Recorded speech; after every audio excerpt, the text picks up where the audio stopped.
Hey, until next episode, we'll see you at the movies. No, stop. Don't do it. Don't say it. You're wonderful to see. You ought to be in pictures. Oh, what a hit you would be.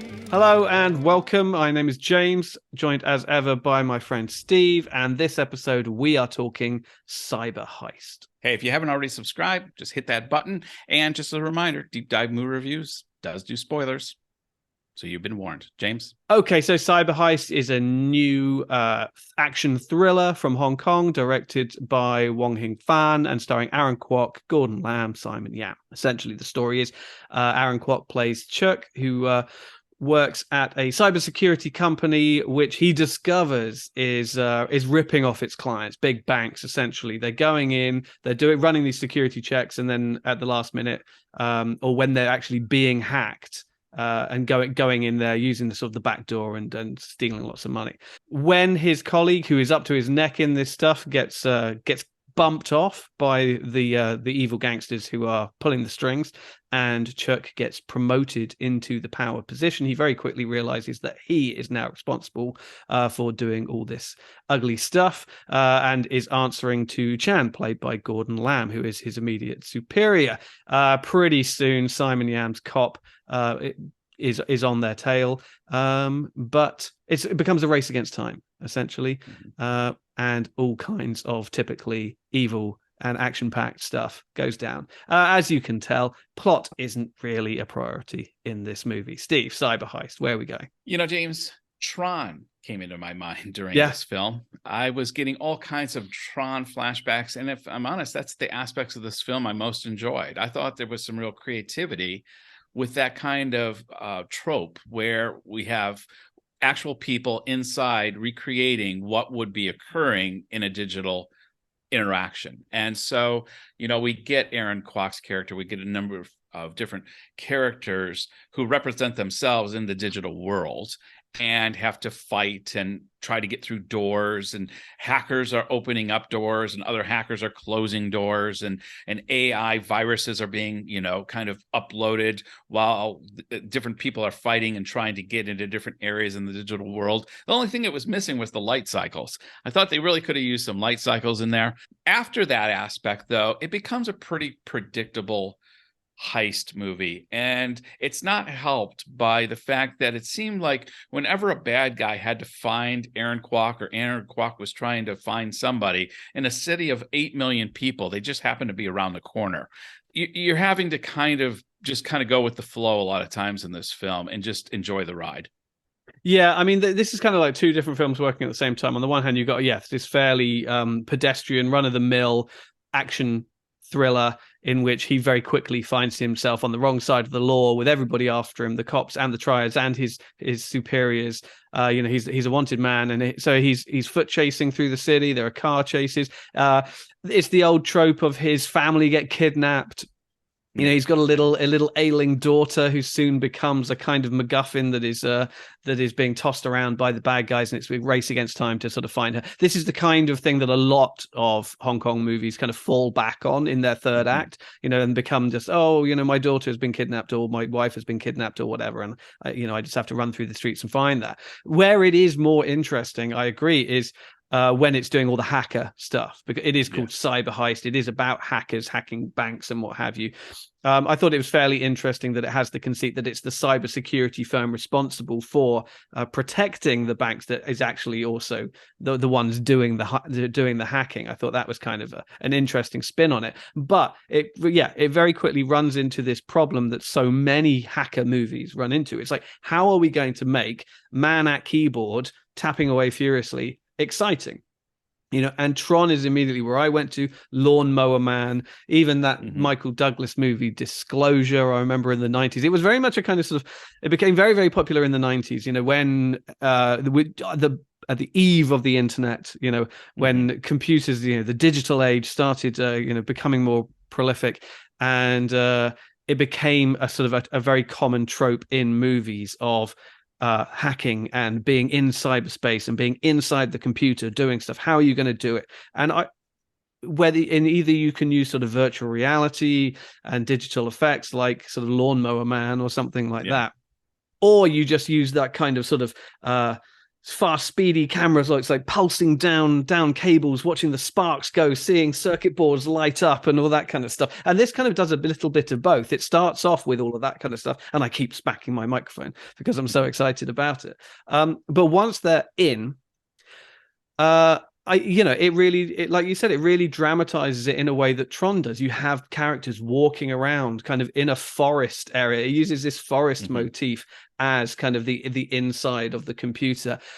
It does a very bold move which actually works because it's very, very helpful of identifying whether this is a scene taking place in the real world or whether this is a scene taking place in cyberspace. Because every character that is in cyberspace has a kind of clear perspex hockey mask on, and that's just their avatar, if you like. That just means that they are sitting at a computer somewhere, hacking away somewhere, and you're like, okay, that's really dumb, but it's also incredibly brave, and it works. Because it does what it's achieving. You are under no misapprehension as to whether you're in cyberspace in this sequence or not. And then the amusing part for me was in the second half when poor Aaron Kwok is at his wit's end and he has to turn to the dark web. And when he's in the dark web, the aesthetic within the dark web changes dramatically from, as I said, sort of forests and like sort of stately homes at the end of well-manicured gardens and what have you, to, a sort of dilapidated multi-story car park with sort of just twisted bicycle frames everywhere, and they wore sort of hoods with neon piping trim around them, and they look almost like they're at a rave from a Star Wars movie, like a Jedi Knight rave or something like that. Right. And it's and again, it's very hokey and it's very cheesy. But it works, and they're clearly kind of having some fun. The production design team are clearly having some fun, and so you have to give them props for the effort to which they've gone, even if it is kind of hokey and cheesy. Yeah, and as you mentioned, in the third act, the melodrama is spiked through the roof, because I was really appreciating Aaron Kwok's character, kind of how he was maneuvering through this whole situation. I think he does a wonderful job acting. I had no problem with it. But it just goes to a level of melodrama at the end that it just becomes, you got the sick daughter, you got the hysterical wife, you've got the one guy who he's battling with, whose brother has been completely immobilized and mentally, they basically busted him up so bad he's having to eat through a tube, and he's not cognizant anymore. And so we have all these elements of just hyped up tension and hyped up investment in this, where it all felt a little bit contrived for me. Like we're going to, rather than it just being a natural escalation of events, it just seems like it was artificially installed at different points to try to get an emotional response out of me.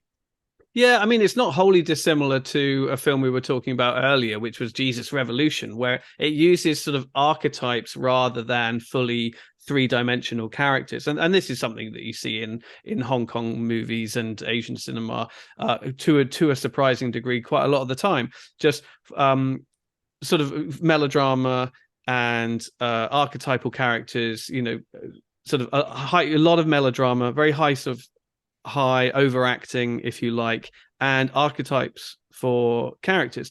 And you see it in Hong Kong cinema, whether it's an action movie or whether it's a drama or whatever. So many of these like low budget dramas that were coming out of Hong Kong in the last couple of years were all kind of granny, family dramas. Granny's got dementia. My son has autism. My husband is a philanderer. And all it's like tick, tick, tick, tick. We get it. Your home life sucks. And it was, you had to do that in order to justify such a high level of tragedy and drama and self-pity and whatever, because the script writers were seemingly incapable of adding that degree of sort of nuance and character development and depth. And I think a lot of this is just so many of these scripts and whatever are sort of developed on the fly. You know, they've got a basic idea of how they want things to go, and they're like, okay, we need motivation for this scene. What's it going to be? Okay, sick child, and then in Act 3, the sick child gets kidnapped, and it's like, okay, fine. So yeah, you get it a lot, and that's no excuse for it. But I thought some of it was executed here quite well. One action sequence in particular I do want to pinpoint, which is the big sort of foot chase in the middle of the film. That was good. That was quite good, actually. Which is, I mean, on the one hand, it was right near my old apartment in Central, so that's nice, you know, to see an old neighborhood that I know very, very well. But also, a lot of it takes place at Tai Kwon, which is the big renovated police headquarters, barracks, and prison, which is now this sort of beautifully restored complex in the center of Central, which I don't think I've seen used in a movie before. I think this film was shot pre-COVID. And then they've been kind of sort of tinkering with it and doing the effects work, I guess. You and I had drinks there pre-COVID, I think. I would hope so. I would hope so. Yeah, they've got a big, nice courtyard with some open air al fresco dining out there, and it's a nice spot. But I don't remember having seen it used in a movie before, and so that's always nice. When it's one of the fun things of reviewing Hong Kong films. We can I know that place. I know that, you know. Except when they run one way and then you think, oh wait, no, that's not the way you'd go to get there. Oh sure. I mean, I think every movie that's shot in any city anywhere in the world is guilty of that. It's like sort of rejigging the geography for aesthetic reasons as opposed to realistic reasons. I forget the director, as a female director who did that movie a few years ago called "It's Already Tomorrow" in Hong Kong, and about an expat and a local girl that meet, and they met up in the movie. They meet up in Soho, and then they're going to walk to Lan Kwai Fong, and they get to Hollywood Road, and they turn the wrong way, something like that. I remember thinking at the moment, that's not how you get to Lan Kwai Fong. And the director in a podcast interview, I remember her saying, you know how many emails I got from people saying, that's not how you get to Lan Kwai Fong from Soho. It's like, yeah, but it looks nice. You know, it was a better angle to shoot this way. Absolutely. You know? Absolutely. It amuses me, but I try not to hold it against. I mean, in this movie, he gets carjacked. Well, he gets dragged off the street into a car, drives round for about 10 minutes, and then escapes, and he's in this exact same spot again, basically, and then runs up the escalator again. And it's like, I get it. It's fine. You had one day to film, and you had to shoot the whole thing in one neighborhood. It's okay. It still looks good.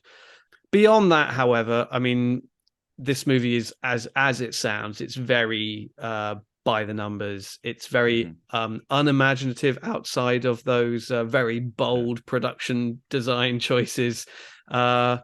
And it's a shame because, you know, you saw that Soi Chang is a producer on it. I mean, the director is his long-term sort of assistant director. He's only got one other film to his credit, which is called I'm Living It, which is a pun on the a play on the McDonald's slogan, I'm loving it. Oh, right. Which is about sort of homeless people in Hong Kong, starring Aaron Kwok's homeless people in Hong Kong, many of whom end up sort of squatting in McDonald's and restaurants and around there, where, you know, because they don't have anywhere else to go. This is obviously a very, very different kind of movie, but obviously it's you know, Aaron Kwok is willing to nurture this talent and you know, sign on to help him do other kinds of movies, or maybe the other way around, bring him into a big project like that in order to give him a sort of more commercial experience. Who knows which way around that worked. Suffice to say that he does a competent job, the director. Yeah. It'd be interesting to see which way he goes now, whether he sticks with bigger movies or whether he goes back to sort of more indie stuff. But I think he did a perfectly fine job directing this movie. I just don't think the material is especially interesting or imaginative. It's, as I said, it's a very sort of formulaic little genre thriller, and no more than that. James, as always, we got to have a unit of measurement. What are we going to measure out of 5 Cyber Heist with? I want to use Perspex sort of hacker hockey masks. Hacker hockey masks. Okay. How many hacker hockey masks are you going to give Cyber Heist? I mean, as I said, this is pretty generic fluff. It's these moments which are arguably, and I can see some people coming and going, those are the worst bits. Those are the bits that don't work. For me, those kind of hokey sort of cyber moments were the only interesting thing really in the movie. Not that the rest of it's bad, but the rest of it is just wholly unexceptional. So that said, I'm going to give it a rock solid 2 Perspex hockey masks out of 5. Very good. I'm going to go a little bit higher than you. I was going to give this around the 2.5 mark, but then I realized, I really liked Aaron Kwok in it.